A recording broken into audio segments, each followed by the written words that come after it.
का दौरा करेंगे राष्ट्रपति ट्रंप। तो जो दौरा टाल दिया गया था, पोस्टपोन कर दिया गया था, अब बताया जा रहा है कि 14 से 15 मई को ट्रंप चीन जाएंगे। शी जिनपिंग को यूएस का न्योता भी देंगे डोनाल्ड ट्रंप। अमेरिका और चीन के रिश्तों में बड़ा बदलाव आने की संभावना है। इस पूरे युद्ध में जो फिलहाल चल रहा है उसमें चीन और रशिया की भूमिका को लेकर बार बार सवाल उठते रहे हैं। ऐसे में मई के महीने में डोनाल्ड ट्रंप का ये चीन दौरा होने वाला है, यानी कि चीन और अमेरिका के संबंधों में बड़ा बदलाव देखने को मिल सकता है। इसी बीच मिडिल ईस्ट में जारी तनाव को लेकर अब परमाणु सुरक्षा को लेकर चिंता और ज्यादा बढ़ गई है। दरअसल हमले में न्यूक्लियर पावर प्लांट को निशाना बनाने से इलाके में परमाणु रेडिएशन का अलार्म बज गया है, जिसे लेकर अब कई देश अपनी अपने तरीके से तैयारी में जुट गए हैं। जहां कुवैत की तरफ से बाकायदा न्यूक्लियर सेफ्टी गाइडलाइन जारी की गई है, जिसमें ऐसे आपात स्थिति क्या करें क्या ना करें बताया गया है। गाइडलाइन में यह भी बताया गया है कि अफवाहों पर ध्यान न दे। वहीं अगर रेडिएशन का रिसाव होता है तो इसके चपेट में बहरीन, कुवैत, यूएई, सऊदी अरब और ओमान जैसे देश आ सकते हैं। इधर मिडिल ईस्ट में जारी जंग का 26 दिन से हम हालात देख रहे हैं, लगातार वहां से वीडियो सामने आ रहे हैं। एक तरफ तो अमेरिकी राष्ट्रपति ट्रंप 5 दिन नो अटैक की बात कर रहे हैं, दूसरी तरफ ईरान ने अमेरिका के यूएसएस अब्राहम लिंकन पर बड़ा हमला करने का दावा कर दिया। एक वीडियो जारी कर ईरानी सेना ने अब्राहम लिंकन पर 101 मिसाइल दागने का दावा किया है, जबकि ये वॉरशिप है जो महायुद्ध में ईरान में तबाही मचा रखे हैं।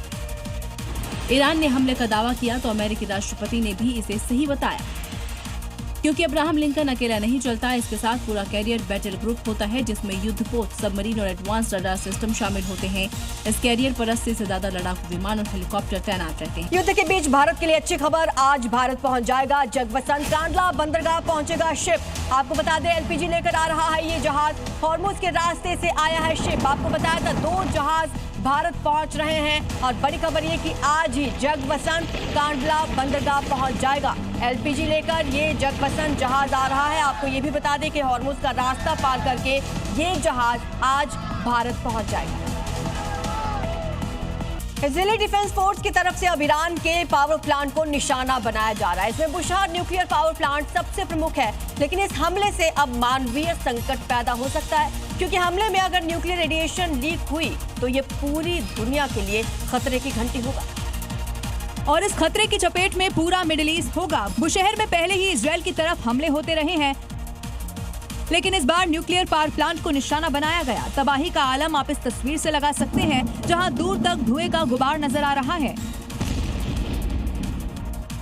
बुशहर न्यूक्लियर पावर प्लांट पर हमले ने लोगों को 15 साल पुराने फुकुशिमा की याद दिला दी है, जहां सुनामी की वजह से जापान के फुकुशिमा में परमाणु संयंत्र से रेडिएशन रिसाव होने लगा, जिस वजह से 3000 से ज्यादा लोगों की मौत हो गई थी। जबकि इसके पहले साल 1986 में यूक्रेन के चेर्नोबिल रेडिएशन लीक होने की वजह से आपदा की स्थिति बन गई थी।